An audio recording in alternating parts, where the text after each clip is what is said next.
बावजूद इसके हम लोकसभा के अध्यक्ष आदरणीय ओम बिरला जी के साथ हम के समक्ष हम अपनी बातों को रखने में सफल रहे हैं और केरला के पूर्व विधायक जॉनी नेल्लोर साहब जो फेडरेशन की डिमांड्स को हमारे देश के खाद्य मंत्री आदरणीय श्री पीयूष गोयल जी के पास भी रखने में वो सफल हो चुके हैं और उनको कन्विंस भी किया जा चुका है।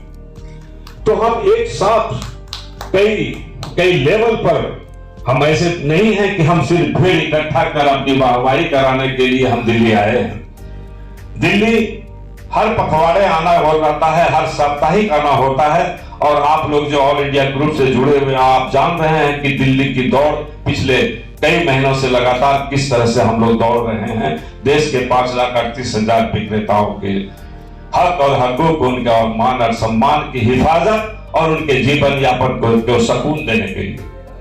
बावजूद इसके जिस तरह से कल लोग आए और कल चूंकि हम यह समीक्षा कर रहे हैं, इस समीक्षा का यह एक बहुत ही महत्वपूर्ण पहलू है कि कल जितनी संख्या में लोग हमारे जंतर मंतर में मौजूद थे उससे कहीं 7-8 गुना लोग दिल्ली की सड़कों पर खड़े रहे, जो कि हमारी बैठक में नहीं आ सके। हमें इस बात का बेहद अफसोस है कि हमें अपना मैसेज, हमारे एमपी का मैसेज लोगों को देना था। तो इतनी सारी बातें हो रही हैं और आज भी यहां बैठक चल रही है और प्रयास जारी है कि हमारी मुलाकात भारत सरकार से हो और भारत सरकार भी काफी एक्टिव है। एक पॉजिटिव एटीट्यूड के साथ हम चल रहे हैं। कुछ लोग यह कहते हैं कि क्या हो रहा है, बड़ा अफसोस होता है इन बातों को सुनकर। अभी तक क्या हुआ, क्या हो रहा है? फैसले एक दिन में नहीं लिए जाते। जब 5,38,000 लोगों के बारे में सरकार को निर्णय लेना है, अगर आपके लिए अगर वो 10 रुपया 20 रुपया भी बढ़ाती है, 50 रुपया भी बढ़ाती है, तो कई 100 नहीं 1000 करोड़ रुपये सरकार के खजाने से निकलने हैं। और सरकार के खजाने से इतने रुपये को निकालने के लिए कोई 1-2 दिन का प्रयास सफल नहीं है।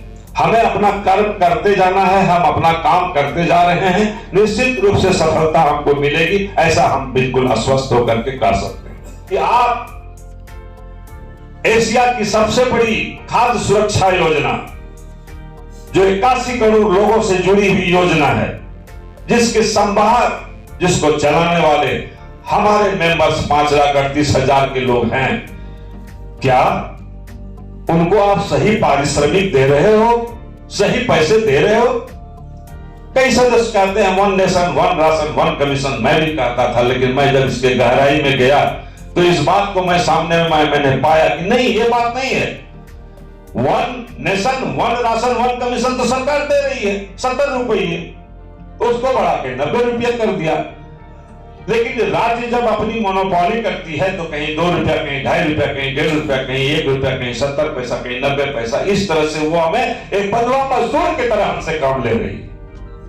आखिर ऐसा क्यों? जब एक ही हम काम करते हैं तो हमारा एक लाभांश होना चाहिए, और वह भी लाभांश क्या होना चाहिए? भारत सरकार ने जो न्यूनतम मजदूरी जो तय की है, उस मजदूरी के समकक्ष होना चाहिए। लेकिन हमें कितना मिलता है, यह हम और आप अपने दिल पर हाथ रखकर सोचें। उस आदेश का जो इन्होंने कहा है कि जो गाइडलाइंस है उसको फॉलो कीजिए। आपको जो गाइडलाइंस दिया जाता है उसी गाइडलाइंस के आधार पर ये लड़ाई लड़ते हैं यहाँ पर, और उसको ताकत देने का काम आपको और हमको करना है, जो हम नहीं कर पा रहे हैं।